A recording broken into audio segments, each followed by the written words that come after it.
They say the river gives and the river takes. But what if the river was the only one that ever truly loved her? Before I tell you this story, I need you to sit still. Because what you are about to hear is not just a story about betrayal or jealousy or love.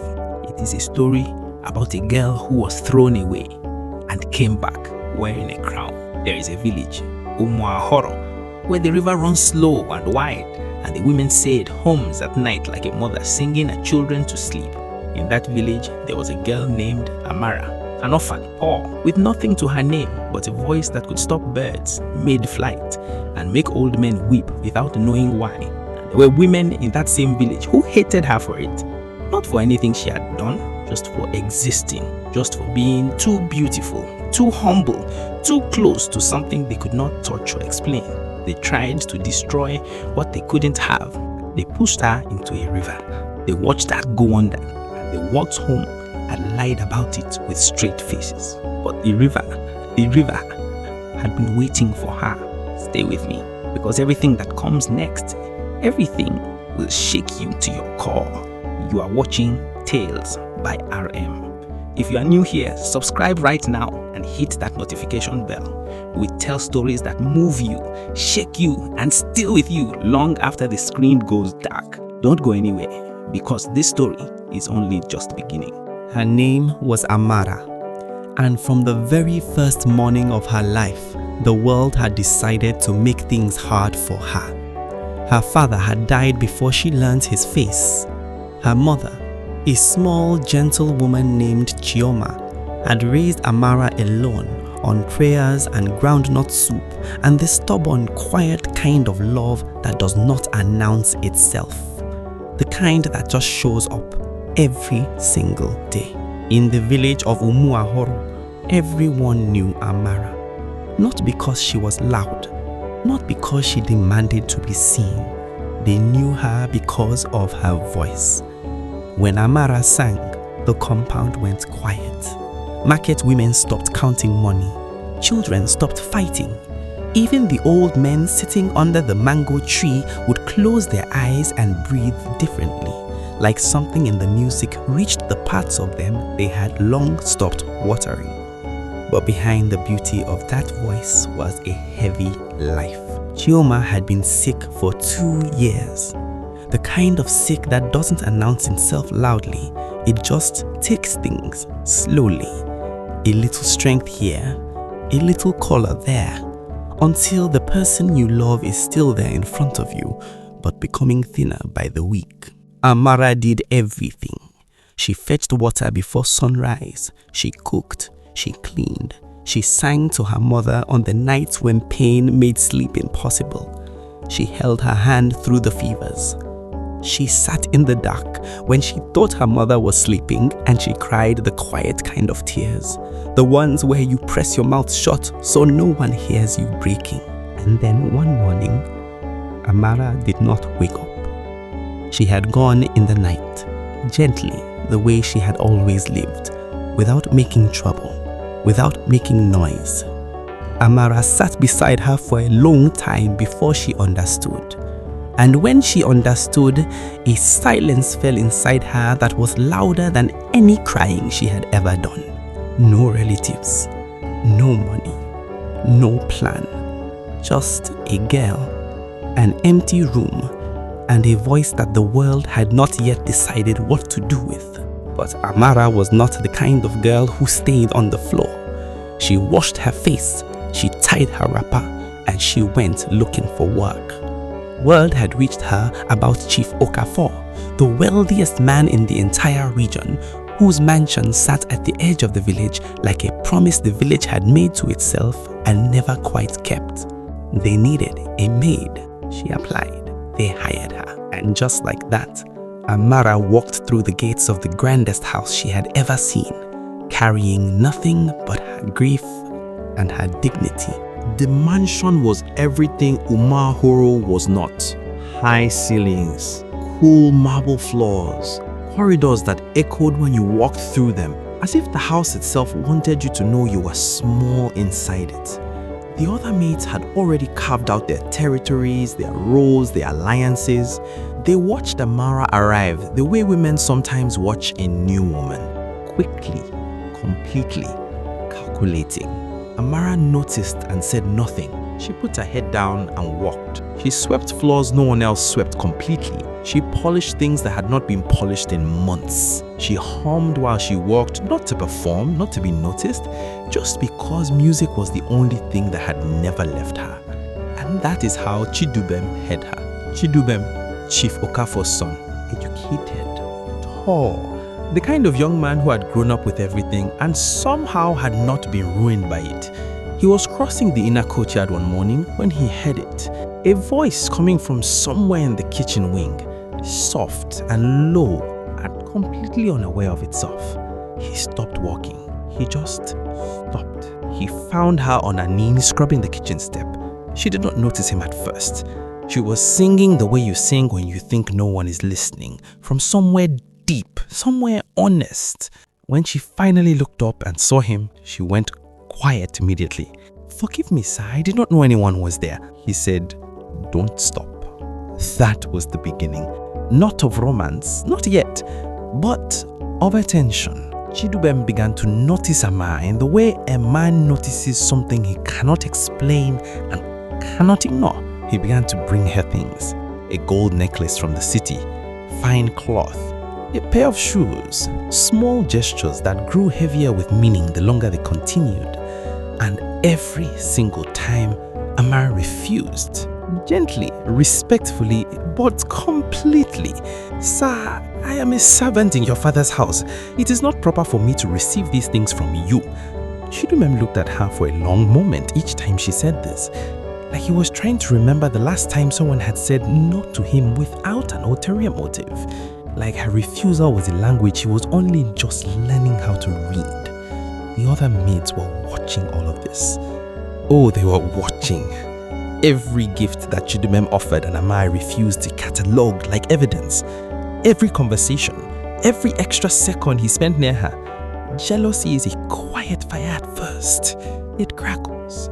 It smolders. But give it enough air and enough time, it becomes something that destroys everything around it. Her name was Ngozi. You always need to know the name of the one who starts it. Ngozi had been at the mansion the longest. She had positioned herself carefully in the orbit of Chidubem's attention for 3 years. 3 years of strategic smiles and calculated helpfulness and waiting for a moment that never arrived. Then, Amara walked through the gates, and in 3 months, without trying for even 1 second, she had more of Chidubem's attention than Ngozi had accumulated in 3 years. The rumors started small, just a word here, a raised eyebrow there. That girl is using something. Where do you think her voice comes from? No ordinary person sings like that. She is using charms. She is manipulating the young master. These words traveled the way only lies can travel, fast and with wings. The plan came together over several evenings. Ngozi and 3 other maids, all women with their own hunger, their own frustration, decided that Amara needed to go. Not be dismissed, not be reported. Go. They came to her on a Thursday morning with kind faces. That is the thing about cruelty. It so often arrives when you smile. "Amara, the kitchen needs water for tonight's cooking and the time is slow. Come with us to the river, eh? We will be faster together." Amara looked at them. Something in her chest warned her. Something deep and animal and instinctive said, "Be careful." But she was raised to think the best of people. So she went. The river was 15 minutes from the mansion on foot. They walked together, the 4 of them, with empty clay pots on their heads, and Ngozi told a story that made everyone laugh, and Amara laughed too. And for a moment, it felt like ordinary life. Like maybe she had been wrong.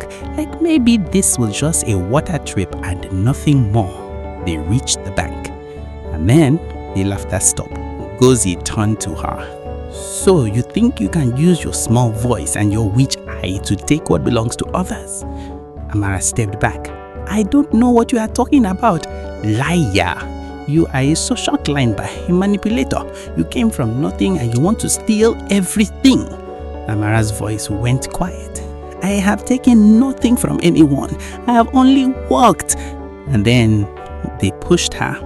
The water hit her like a wall, cold and fast and immediately overwhelming. Amara had never learned to swim. There had never been time, never been anyone to teach her. She thrashed. Her arms beat at the surface.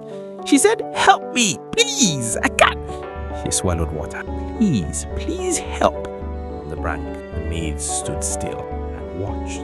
This is the part of the story I need you to sit with. Not because it is shocking, though it is, but because you need to understand what it means to be the person on that bank, to make that choice, to watch someone drowning and fold your arms, to decide in that moment that your jealousy matters more than someone's life. Amara went under. The current took her deep down past where sound lives, down past where light reaches, down into the cold and the dark and the slow turning silence of the river's heart. On the bank, the maids picked up their empty clay pots. Imagine this, they picked up their pots and they walked back to the mansion. And when the chief's wife asked where Amara was, Ngozi smiled her practiced smile and said, "She ran off with a boy from another village. We tried to stop her, but you know how these girls are." And everyone nodded, because that is also what people do. They nod. If this story is already gripping you, share it with someone right now. Drop a comment below whose side are you on. I read every single one. And stay with me, because what happens next will change everything. But the river had been waiting. Deep beneath the surface, where the water runs ancient and thick and still, something was stirring. A presence, not frightening, the way a mother is not frightening. Vast and warm and older than the village, older than the trees, older than the names people had given things. The river goddess, the mother of waters. She caught Amara before the darkness became permanent.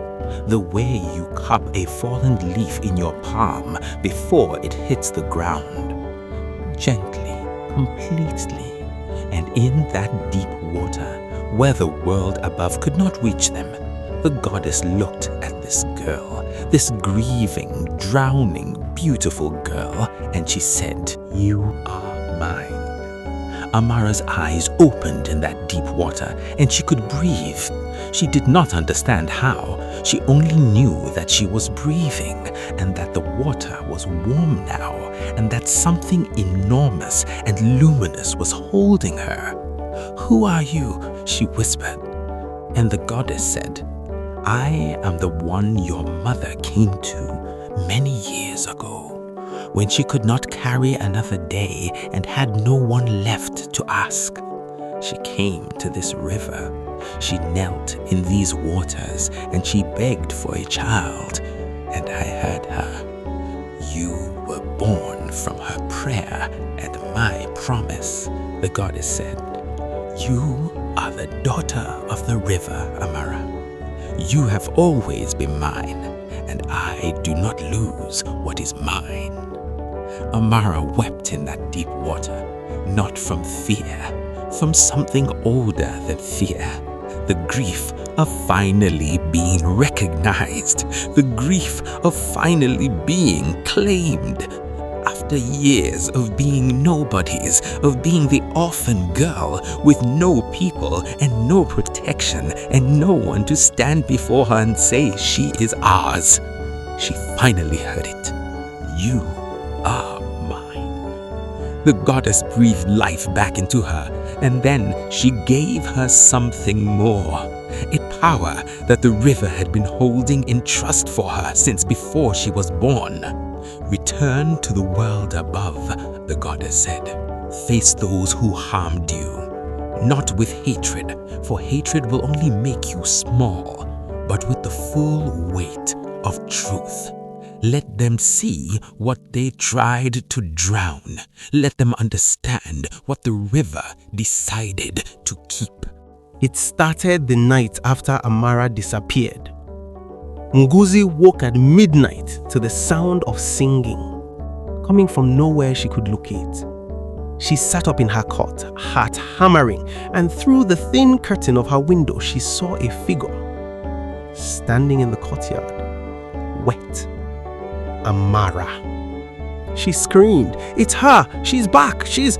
But when the others ran outside, nothing was there. Just the courtyard, just the night, just the unmistakable smell of river water where there should have been none.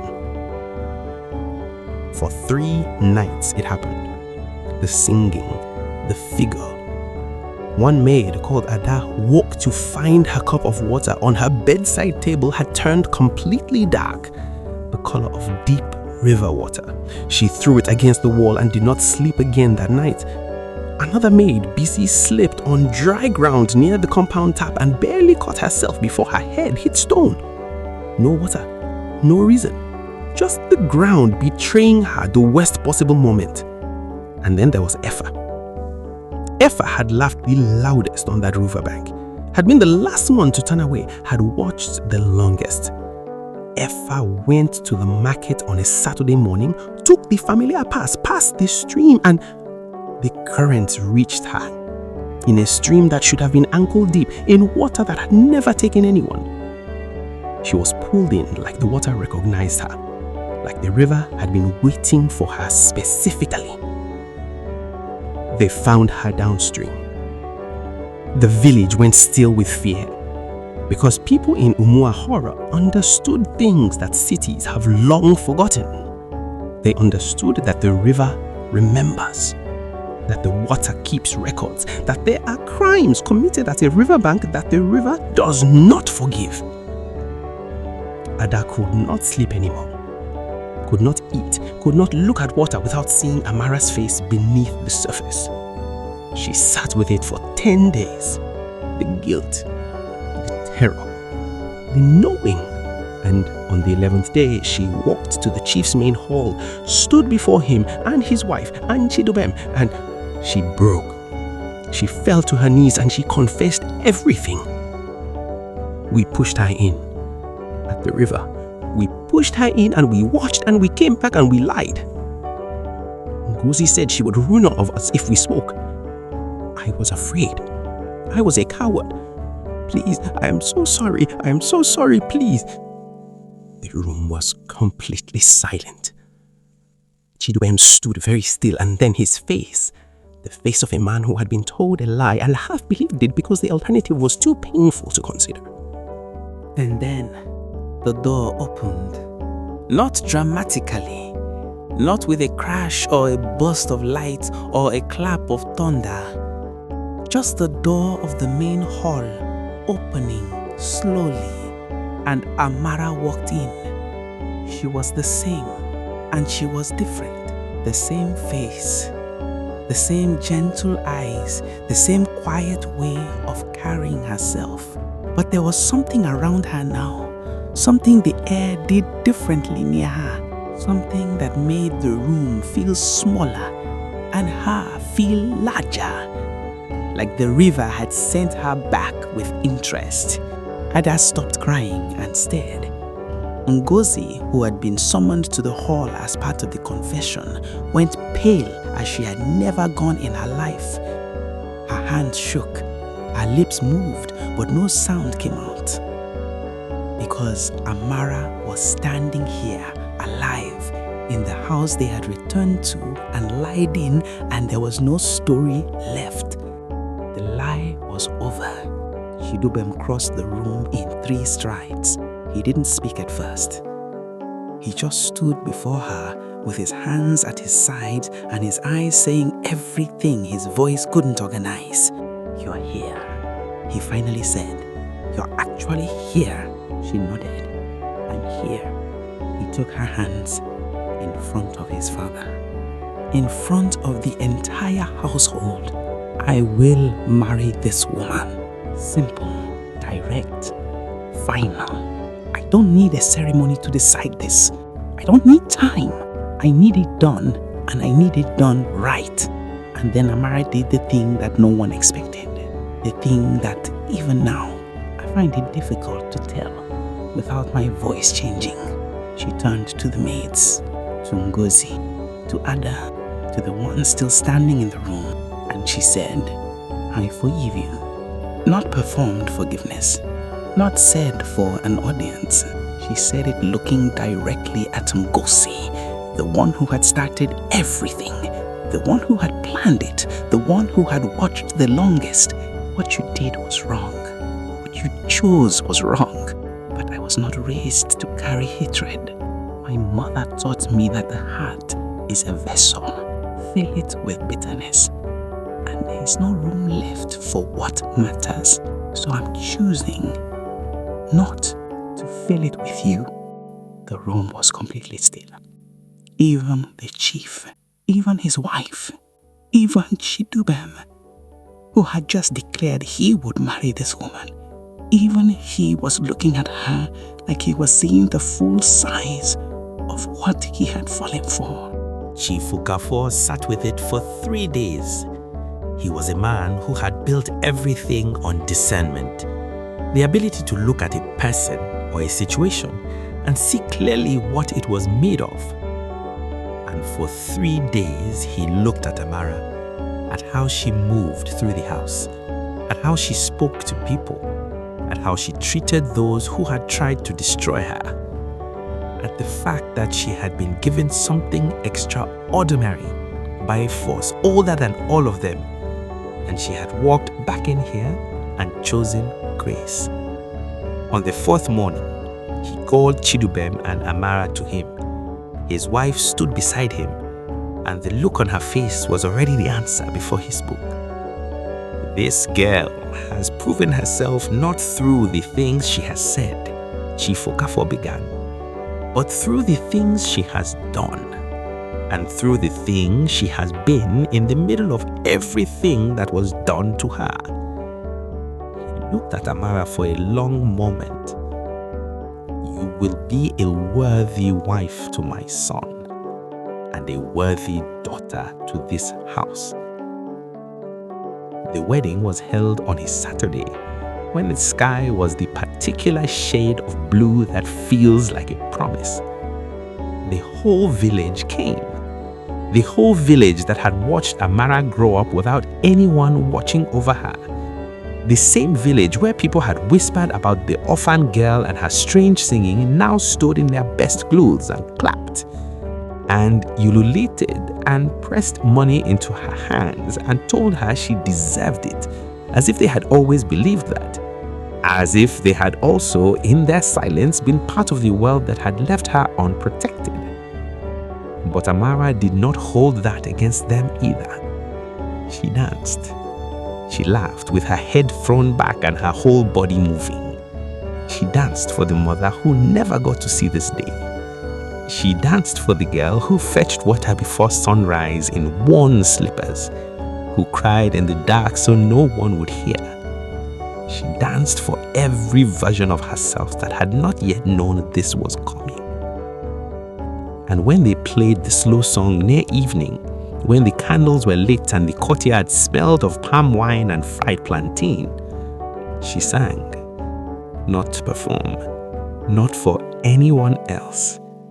She sang to the river, a quiet, private thank you to the water that had held her when the world had let go. And in the morning, she woke up in the mansion she had once cleaned as a servant. She made tea in the kitchen she had once scrubbed on her knees. She walked the marble corridors that had once echoed under her bare feet and reminded her she was small. And she walked them now as mistress, as wife, as the woman the river had decided to keep. There is something I want to leave you with. Not a moral, not a lesson wrapped in a bow, just a truth. Jealousy does not win, not in the end. Not against people who were built the way Amara was built. not against people who have learned to carry grief without letting it reshape them into something hard. Ngozi did not destroy Amara with that river. She delivered her to something greater. Sometimes the people who try to end you are only accelerating your arrival. Sometimes the bush is the path. You just don't know it until you are breathing again on the other side. Long pause. And to the Amaras who are listening, the ones who are working quietly, doing right, being overlooked, being pushed down, being lied about, being left behind, I want you to know something. The river is watching. Whatever force in the universe looks after people like you, it has not taken its eyes off you for a single second. Your moment is not cancelled. It is only being prepared. Keep going. If this story moved you, share it with someone who needs to hear it right now. Subscribe to Tales by RM for more stories like this one. Leave a comment. What was the moment that hit you hardest? And I will see you in the next tale.